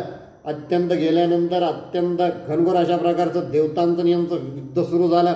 भगवान विष्णूंचा जेव्हा हा दक्ष त्या विष्णूच्या मागे जाऊन जर थांबला तेव्हा त्यांनी काय केलं, सुदर्शन चक्र काढलं आणि ते या वीरभद्रावरती सोडलं. काहीच नाही. वीरभद्र अत्यंत शांत हात जोडून उभे राहिले. आणि वीरभद्रांनी नंतर विष्णूंना प्रतिप्रश्न केला, कोणी दिलं हो तुम्हाला हे सुदर्शन चक्र? तुम्हाला कोणी दिला? असं ना, आता युद्ध करायचं आहे का माझ्याशी? ठीक आहे म्हणे, अनेक प्रकारचे शस्त्रास्त्रांनी युद्ध सुरू केलं आणि तदनंतर तो इतका कोपला की त्यानं विष्णूंना मूर्छित करून टाकलं. ब्रह्मदेवाची दाढी घेऊन त्यांना सुद्धा मूर्छित करून टाकलं, इतर देवतांना. आणि जसं त्यांच्या लक्षात आलं की आपण युद्ध करतोय पण हे सैन्य संपत नाही आहे, याला जबाबदार कोण आहे, तर त्या शुक्राचार्यांना सुद्धा यांनी बंदिस्त करून टाकलं. आता वापर म्हणे, कशी मंत्रविद्या वापरतो. हे सर्व झालं आणि मग नंतर एक खड्ग उपसून कोणी शिवद्रोह केला. हा शिवद्रोह ज्याच्यामुळं घडला, कुठे तो माझ्यासमोर आणा, अत्यंत अपवित्र व्यक्ती ती, माझ्यासमोर आणून उभं करा, आत्ता शिरच्छेद करतो असं म्हणून त्यानं तलवार उभारली आणि दक्षाचं धड जे आहे ते शिरा वेगळं, शिर जे आहे ते धडा वेगळं त्यानं करून टाकलं आणि त्या शिरावरती पाय देऊन तो उभा राहिला, अत्यंत कोपिष्ट, अत्यंत तापलेला. तो कोणाचंच ऐका ना. हे सर्व देवनंतर जसे भानावरती आले, पळत भगवान शिवाकडे गेले आणि त्यांना सांगितलं की आता तरी त्याला आवरा, तो कोणालाच आवरत नाही आहे. मग भगवान शिव स्वतः तिथं आले आणि त्याला सांगितलं की त्याला सोडून दे, तरी तो ऐकत नव्हता. शेवटी भगवान शिवानी एका बोकड्याचं धड घेतलं, शिर घेतलं आणि ब्रह्मदेवाच्या इच्छेनुसार पुन्हा एकदा त्याला लावून त्या धडाला ते शिर लावून दक्ष प्रजापतीच्या त्याला पुन्हा जिवंत केलं. आणि नंतर मग इकडे वीरभद्राला त्यांनी स्वहाताने त्याला शांत केलं. नंतर वीरभद्रानं त्याचं मुख्य जे त्याचं मुख होतं ते त्या अग्नीत टाकून हे सर्वजण भगवान शिवाचं नामस्मरण करत पुढं कैलासाला गेले. आणि पुढं कैलासाला गेल्यानंतर काही दिवसांनी घटना अशी घडली. आता ही कथा थोडीशी जलद गतीने मी तुम्हाला सांगतोय की तिथे हिमालय राज आणि त्याची जी पत्नी होती, जिला आपण मेनका म्हणू शकतो किंवा मैनासुद्धा जिला म्हणू शकतो, मैनावतीसुद्धा जिला आपण म्हणू शकतो, या मैनावतीची अशा मनामध्ये इच्छा निर्माण झाली की आपल्या पोटी आता स्वतः पुन्हा एकदा भगवतीने जन्म घ्यावा. आणि मग त्याने ही प्रार्थना केली देवाला. अत्यंत घनघोर अशा प्रकारची त्यांनी तपश्चर्या केली, 10,000 वर्ष त्यांनी तपश्चर्या केली. भगवती प्रसन्न झाली आणि त्यांच्या पोटी मग स्वतः साक्षात भगवती पार्वती म्हणून त्यांच्या पोटी जन्माला आली. तिचं रूप पाहण्यासाठी सुद्धा अत्यंत सुंदर अशा प्रकारचं तिचं ते रूप पाहण्यासाठी सुद्धा देवदेव गण त्यांच्या घरी येत. त्या मातेचं रूप बघत ते स्वतःला धन्यता मानत, स्वतःला धन्य ते समजत आणि तदनंतर निघून जात. हळूहळू ही मोठी व्हायला लागली. 8 वर्षाची झाली असताना आता हिला लहानपणापासून शिवाची आवड, शिवनामाचा ध्यास हिला होता. आणि हे सर्व बघत असताना, शिवलीला करत असताना एकदा भगवान शिवाला सुद्धा असं वाटलं की आपण सुद्धा आता कुठंतरी जाऊन तप करावा. म्हणून ते हिमालयाच्या जवळ असलेल्या एका निबिडाशा अरण्यामध्ये येऊन भगवान शिव तिथे तप करायला लागले. ही गोष्ट जसा हिमालयाला कळेल तसा हिमालय राजाने स्वतः जाऊन त्यांना नमस्कार केला आणि त्यांना असं सांगितलं की मी व माझी पुत्री आम्ही दोघंजण इथे येत जाऊ का, आपल्या दर्शनासाठी, आपल्या सेवेसाठी माझ्या पुत्रीला मी इथं ठेवू का, असं त्यांना सांगितलं. पण भगवान शिव हे अत्यंत निर्विकार असे असलेल्या कारणाने अत्यंत त्यांनी अजिबात त्या गोष्टीकडे कुठल्याही प्रकारचं त्यांनी लक्ष दिलं नाही आणि याची सेवा चालू होती. आणि मग तदनंतर तिथे स्वतः नारद मुनी त्यांनी आले आणि नारद मुनींनी त्यांना सांगितलं की तू आता एक काम कर, तू हरतालिका नावाचं व्रत जे आहे ते हरतालिका नावाचं व्रत तू कर, अशी त्यांनी पार्वतीला आज्ञा केली. आणि हे हरतालिकेचं व्रत जे आहे ते पार्वतीला त्यांनी समजून सांगितलं. या व्रताचं विधी त्यांनी त्या पार्वतीला समजून सांगितला. आणि पुन्हा एकदा ब्रह्मदेवाच्या मनामध्ये पुन्हा एकदा ही इच्छा प्रबळ झाली, कारण तारकासूर तिकडे उन्मत्त झालेला होता. आणि मग पुन्हा एकदा ब्रह्मदेवाने त्या मदनाला अशी प्रार्थना केली की तू स्वतः तिथं जा, एकटा जाऊ नको, सोबत वसंत ऋतूला घेऊन जा. भगवान शिव हे तिथेच आहेत आणि तेथे तू अशा प्रकारचं वातावरणाची तू निर्मिती कर, सुंदर अशा प्रकारचे. ठीक आहे, करतो म्हणे. मग त्यांच्या आज्ञेनं स्वतः मदन तिथे गेले. मदनानं तिथे तशा प्रकारचा त्या याला सोबत घेऊन, वसंत ऋतूला सोबत घेऊन अनेक प्रकारचे नृत्य आविष्कार त्यांनी तिथे निर्माण केले. आणि त्या आविष्कारातनं, त्या पदन्यासातनं, त्या तिथल्या ज्याप्रमाणे त्यांनी काही वृक्ष लता त्यांनी तिथे निर्माण केली, त्या सुगंधी असलेल्या वातावरणाने क्षणभर भगवान शिवाचं मनात सुद्धा थोडासा काही क्षण विकल्प आला. भगवान शिव रागावले. त्यांनी तृतीय नेत्र उघडला आणि याचं दहन करून लागलं. याचं तसं दहन झालं ते असं तिथं मदनाची पत्नी आली रती. ती येऊन आक्रोश करायला लागली. माझ्या पतीची काय चूक होती? तिनं तर जगत कल्याणाचाच त्यांनी विचार केला. तिनं तर फक्त तुमची इच्छा ऐकली. हे ब्रह्मदेवा, आता माझं पुढं काय होईल? आता मी पुढं काय करू? अशा प्रकारचा ती अत्यंत शोक करायला लागली. तदनंतर सर्व देवांनी म्हणून पुन्हा एकदा भगवान शंकराची प्रार्थना केली आणि मग त्यानंतर भगवान शिवांनी त्यांना असं सांगितलं की तू आता काळजी करू नको. तू आता घनघोर अशा प्रकारची शिवतपश्चर्या कर. कालांतराने बाणासूर नावाचा एक असुर इथे येईल. तो तुला तिच्या निजग्रही घेऊन जाईल. पुत्रवत पुत्रीवत तुझा तो तिथं सांभाळ करेल. आणि हा जो आहे, हा जो आता आनंद झालेला आहे, हा कृष्ण रुक्मिणीच्या पोटी पुन्हा एकदा जन्म घेईल. अशा प्रकारची ती कथा आपण शिवपुराणात बघितलेली झालं. मग तदनंतर भगवान शिवाचं आणि पार्वतीचा विवाह सोहळा संपन्न झाला. या विवाह सोहळ्यामध्ये सुद्धा भगवान शिवाने अनेक प्रकारचे लीला त्या मेनकेला दाखवल्या. अनेक प्रकारचे अवतार त्यांनी त्या मेनकेला दाखवले. आता शिवविवाह म्हटल्यानंतर काय, जसं वरात निघते आपल्याकडे तशा प्रकारची वरात निघाली. भूत प्रेत पिशाच. तदनंतर इकडनं विष्णू आले लक्ष्मीला घेऊन गरुडावरती बसून. तिकडून सावित्रीला घेऊन ब्रह्मदेव आले हंसावरती येऊन. यांचे गण त्यांचे गण. इंद्रदेवाला ऐरावतावरती बसून शचीला घेऊन. अशा प्रकारचे सर्व देव एकत्र जमले. ते विवाहाला आले. सुंदर अशा प्रकारचा विवाह सोहळा संपन्न झाला. विवाह सोहळा संपन्न झाल्यानंतर सुद्धा मग तदनंतर या ज्या 16 मी पहिलेच सांगितलं की काही वैदिक स्त्रियासुद्धा ऋषीपत्नी, माता अरुंधती, माता अनुसूया, अशा प्रकारच्या 16 लोपामुद्रा वगैरे या सर्व स्त्रिया यांनी सुद्धा भगवान शिवाची थट्टा केली थोडीशी. आणि मग तदनंतर पुन्हा रती तिथं गेली आणि रतीनं हळूच रडून तिच्या जवळचं ते जे मदनाचं भस्म झालेलं होतं ते शिवाला कशा प्रकारचं दाखवलं. आणि मग तदनंतर पुन्हा कशी त्या मदनाची त्यांनी निर्मिती केली. ही कथा आपण शिवपुराणामध्ये मोठी सुंदर अशा पद्धतीने बघितली. तदनंतर यांचा विवाह झाला. दोघंजण कैलासाला गेले. कैलासाला गेल्यानंतर काही काळ यांचा अत्यंत उत्तम अशा प्रकारचा गेला. पण तदनंतर असं करता करता पुन्हा एकदा 10,000 वर्ष झाले. सर्व भगवान पुन्हा एकदा काळजीत पडले. कारण तिकडे तारकासुर अत्यंतपणे उन्मत्त झालेला होता. तारकासुराचा वध व्हावा म्हणून हे भगवान शिवाची प्रार्थना करायला लागले. भगवान शिवा हे स्वतः नंतर त्यांच्या त्या निज गृहेतून, त्या गुहेतून जसे भगवान शिव बाहेर आले त्यातच भगवान शिवाचं तेज जे होतं ते पृथ्वीवरती पडलं. ते पृथ्वीवरती पडल्यानंतर एका ज्याला आपण बगळा म्हणतो, बगळा पण म्हणता येणार नाही, पारवा, एका पारव्यानं ते तेज ग्रहण केलं. ते नंतर तेज पारव्याला सुद्धा सहन होईना. तदनंतर सर्व देवांनी म्हणून ते ग्रहण केलं. ते तेज त्याचा इतका अग्नी त्याचा इतका भयानक होता, त्याचा दाह इतका भयानक होता, देवतांना सुद्धा ते सहन झालं नाही. त्यांनी पुन्हा ते तेज त्या पारव्याला दिलं. त्या पारव्यानं ते घेतलं. त्याने हिमालयाच्या पायथ्याशी नेऊन टाकलं. ते तिथंसुद्धा त्याला सहन होईना. त्यानं सांगितलं तो हे गंगेत नेऊन टाक. त्यानं पुन्हा त्या पारव्यानं ते घेतलं. ते कशा प्रकारे गंगेत टाकलं. तदनंतर या 7 स्त्रिया ज्या होत्या या स्नानाला गेल्या. पण त्या दिवशी थंडी असल्यामुळं या 6 ज्या आहेत त्या वरतीच बसल्या. शेवटी फक्त एकच अरुंधती माता खाली गेली. ती स्नान करायला लागली. तिनं सख्यांना बोलवलं. या 6 सख्या म्हणजे 6 कृत्तिका त्या होत्या. यांनी त्यांना बोलवलं पण त्यांनी ऐकलं नाही. या एकट्याच पाण्यात गेल्या.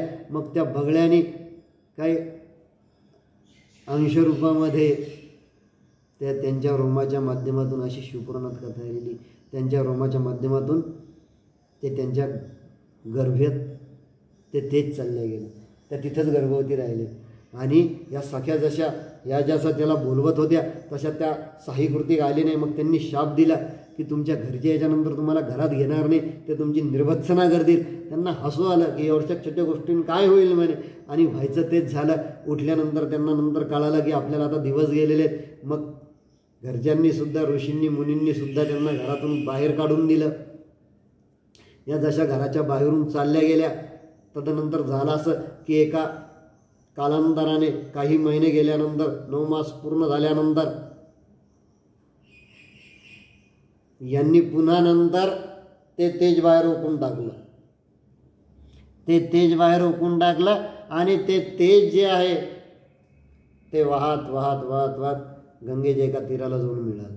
अशा प्रकारची कथा शिवपुराणात आलेली. तदनंतर तिथून काही ऋषीमुनी चाललेले असताना त्यांनी ते बघितलं, या मातेला पुन्हा ते तेज सापडलं. यांनी त्या मातेचा सांभाळ केला आणि मग ते षडानन अशा प्रकारचं ते बाळ झालं. आणि मग त्याचा यांनी सांभाळ केला, त्याचा यांनी प्रतिपाळ केला. आता ते बाळ स्वतः साक्षात शिवतेज असल्याकारणाने तोही तेवढाच वीर होता. बाळ जरी असलं तरी तेही तेवढंच वीर होतं. याच्यानंतर या 6 मातेंनी मिळून याचा सांभाळ केला, त्याचा प्रतिपाळ केला. तदनंतर त्यांनी त्याच जंगलामध्ये एका ठिकाणी सुंदर अशा प्रकारचा आश्रम स्थापन करून द्या. तेथे बाळासोबत राहायला लागले. इकडं देवाला, भगवान शिवाकडे सर्व जनदेव मिळून गेले आणि त्यांनी त्यांना असं सांगितलं की तुमचा पुत्र सध्या इथं आहे. तदनंतर सर्व देवांनी, नंतर ब्रह्मा, विष्णू, तदनंतर वीरभद्र यांना सर्वांना तिथे पाठवलं. त्या बाळाला घेऊन या. ते जसे जसे इकडं आले तसं त्यांना भीती वाटायला लागली. बाळाला सांगितलं काही काळजी करू नका, मी वीर आहे, मी त्यांच्याकडे बघतो. पण त्यांच्यातला एकजण चालत आला. त्यांनी त्यांना प्रार्थना केली, आम्ही तुमचेच आहोत, आम्ही तुमचे दास आहोत, आम्ही तुमचे सेवक आहोत, असं म्हणून तो पाया पडला. आणि तुमचे आता माता पिता जे आहेत ते स्वतः साक्षात शिव पार्वती आहेत, तुम्ही तिकडं चालावं. आणि मग त्याचा जन्माचा वृत्तांत त्या षडाननाला, त्या कार्तिकेयला सांगितला. ते ऐकून त्याला अत्यंत आनंद झाला. या 6 मातेला घेऊन तो भगवान शिवलोकी तो गेला. तदनंतर त्याला बघून मातेला अत्यंत आनंद झाला. तो धावत जाऊन तो पित्याच्या मांडीवरती जाऊन बसला. सुंदर अशा प्रकारचं त्याचं स्वागत झालं. देवादिदेकांना सुद्धा अत्यंत आनंद झाला. एक सुंदर अशा प्रकारचं समोरच एक राजमहाल विश्वकर्म्याला भगवान शिवानी तेथे उत्पन्न करायचं सांगितलं. त्यानं सुद्धा ते अत्यंत सुंदर अशा प्रकारचं कार्तिक स्वामीसाठी त्यानं ते उत्पन्न करून ठेवलं. तोपर्यंत एक बाळ कार्तिकेय होते, कुमार होते, नावच त्यांचं कुमार आहे. सुंदर अशा प्रकारचं सदन त्याच्यासाठी तिथे निर्माण केलं. आणि तदनंतर कालांतराने आणि मग जसं देवानी सांगितलं की आता तारकासूर माजलेला आहे, आपल्याला लवकरात लवकर तारकासुराचा सुद्धा वध करायचा तो तुमच्याच पुत्राच्या हाताने. तदनंतर मग भगवान शिवानी सर्व देवांनी असं ठरवलं की देवसेनेचा जो सेनापती आहे तो स्वतः कुमार होईल. आणि मग अशा प्रकारची सर्व सेना एकवटून त्या तारकासुराचं यांचं घनघोर अशा प्रकारचं युद्ध झालं. त्या युद्धामध्ये तारकासूर मारला गेला. तदनंतर हे यांच्या घरी आले. घरी आल्यानंतर काही दिवस यांचे अत्यंत आनंदामध्ये गेले.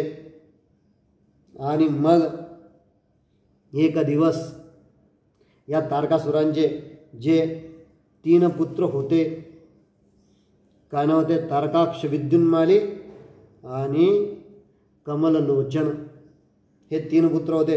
हे 3 पुत्रांनी सुद्धा अत्यंत घनघोर अशा प्रकारचं तप केलं. अत्यंत अभेद्य अशा प्रकारचं, एकानं सोन्याचं, एकानं रजकाचं म्हणजे चांदीचं आणि एकानं पितळाचं, अशा प्रकारचे 3 नगर बसून घेतले. ज्या नगरामध्ये शिवभजन आणि शिवपूजन शिवाय दुसरं कुठलाच विषय त्यामध्ये नव्हता.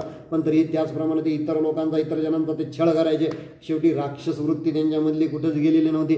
मग भगवान विष्णूंनी, आपल्याला माहिती आहे शिवपुराणामध्ये आपण ती कथा ऐकलेली, मोठी छान कथा आलेली आहे की कशा प्रकारे एक वेगळ्या अशा प्रकारची शक्ती त्यांनी, वितर्कवाद किंवा कुतर्कवाद असं ज्याला आपण म्हणू शकतो, विडंबनवाद ज्याला आपण म्हणू शकतो, अशा प्रकारची एक शक्ती त्यांनी निर्माण केली आणि त्या देवतेला तिथं पाठवलं. आणि मग आपल्याला माहिती आहे की तदनंतर हे सगळं तिथले ते बंद झाले, शिवनाम वगैरे बंद झाले आणि अनेक प्रकारचा स्वैराचार वगैरे त्याच्यामध्ये माजला गेला. आणि हे सर्व झाल्यानंतर एक दिवस स्वतः भगवान शिवानी एका सुमुहूर्तावरती यांचा शिरच्छेद केला. तदनंतर गणपतीचा सुद्धा जन्म या कथेमध्ये झालेला आहे. भगवान पार्वती देवता, भगवान व या देवता स्नानाच्या पूर्वी सुगंधी असे अत्तर वगैरे अंगाला लेपन करायच्या. एक सुंदर प्रकारचे असे म्हणजे ज्याला आपण सुगंधी उठणं म्हणतो. एक दिवस पार्वतीनं जेव्हा त्या स्नानासाठी आतमध्ये चाललेल्या होत्या त्यांच्या गुहेमध्ये, तर बाहेर एक वीर पुरुष त्यांनी निर्माण करून ठेवला. स्वतःच्या अंगावरच्या या सर्व उटीपासनं एक मातीचं छोटंसं बालक असं तयार केलं. त्याच्यामध्ये नंतर प्राण त्याच्यामध्ये फुंकले. आता स्वतः ती आदिशक्ती असल्यामुळे तिला काहीच अशक्ती नाही आहे. आणि त्यातून एक छोट्याशा सुंदर अशा बालकाचा जन्म झाला आणि तो बालक म्हणजे गजानन. बोला भालचंद्र गणेश की जय. हरे राम राम राम हरे हरे, हरे कृष्ण हरे कृष्ण कृष्ण कृष्ण हरे हरे हरे राम राम राम हरे हरे हरे कृष्ण कृष्ण कृष्ण हरे हरे हरे राम राम हरे हरे हरे कृष्ण कृष्ण कृष्ण हरे हरे। श्री सद्गुरुनाथ रामचंद्र महाराज की जय। श्री सद्गुरुनाथ विष्णु महाराज की जय। श्री गुरुदेव दत्त मंगलमूर्ति मोरया। पूर्णवाद की जय। नागेश्वर भगवान की जय। विठ्ठल रुक्मिणी की जय।